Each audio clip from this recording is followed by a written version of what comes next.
اعوذ باللہ من الشیطان الرجیم بسم اللہ الرحمن الرحیم رب اشرح لی صدری ویسر لی امری واحلل عقدۃ من لسانی یفقہوا قولی۔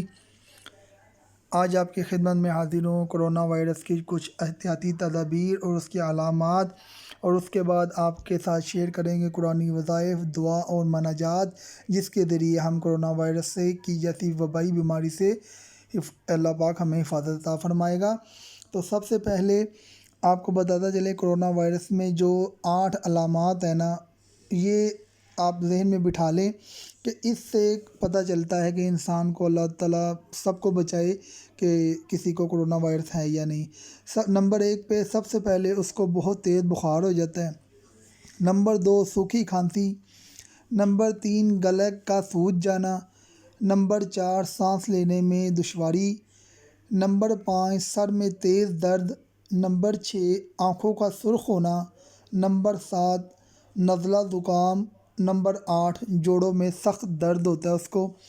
یہ ہیں جی کرونا وائرس کی علامات۔ اب آپ کو اس کی احتیاط بتا دیں جو اس وقت ڈاکٹر حضرات ہمیں بار بار ٹی وی پر پروگرام میں ہر جگہ پہ ہمیں گائیڈ کر رہے ہیں کہ سب سے پہلے تو گرم پانی کا استعمال کریں۔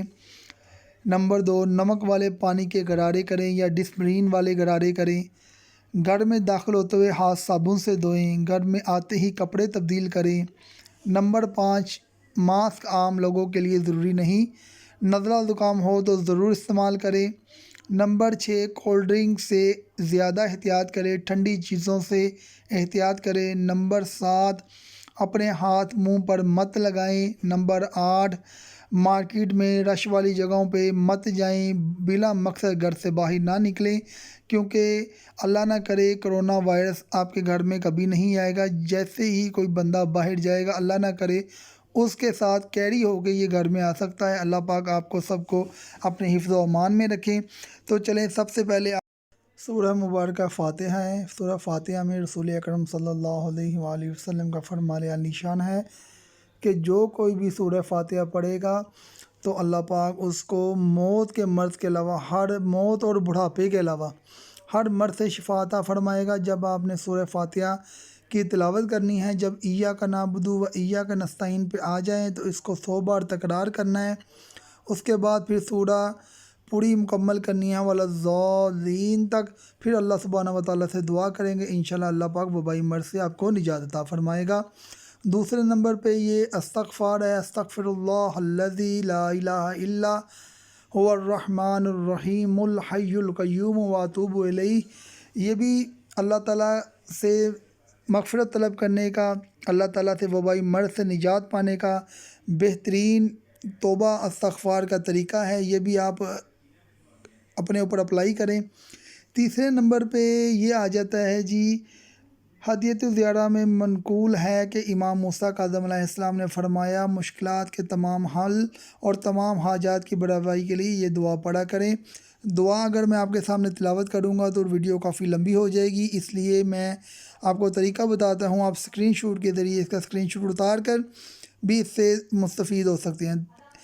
اس کے علاوہ یہ ایک آ جاتی ہے لا الہ الا انت سبحانک انی کنت من الظالمین، یہ بھی بڑی مجرب اور قرآنی آیت ہے۔ اس کے بعد پھر ایک یہ امن یجیب المضطر اذا دعاہ ویکشف السوء، یہ بھی آپ پڑھیں۔ یہ بھی ایک نشست پر بیٹھ کر 5 7 10 گھر والے پڑھیں۔ کل مسلمین والمسلمات مومنین والمومنات تمام عالم اسلام کے لیے دعا کریں، اللہ پاک اس وبائی مرض سے نجات عطا فرمائے۔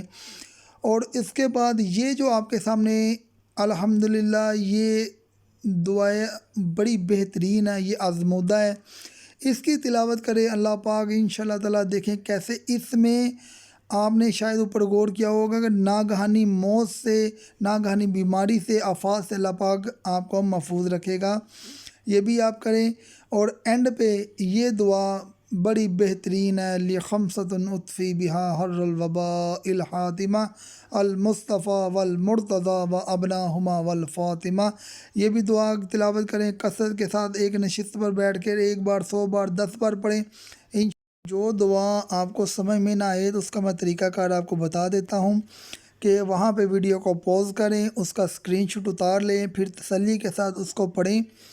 انشاءاللہ تعالیٰ بہت فائدہ ہوگا۔ اللہ پاک آپ کو، ہم سب کو، ہمارے گھر والوں کو، ہمارے محلے والوں کو، ہمارے شہر والوں کو، ہمارے ملک والوں کو، عالم اسلام کو، کل مسلمین والمسلمات، مومنین والمومنات کو اس وبائی مرض سے نجات عطا فرمائے بحق محمد وآل محمد۔ تمام مریضوں کو شفا عطا فرمائے، جو گھروں میں، ہسپتالوں میں، کہیں بھی پروردگار جو بیمار ہیں ان کو بیمار کربلا کے صدقے، باب الحوائے شہزادہ علی اصغر علیہ السلام کے صدقے ان کو صحت کاملہ عطا فرمائے۔ السلام علیکم ورحمۃ اللہ وبرکاتہ۔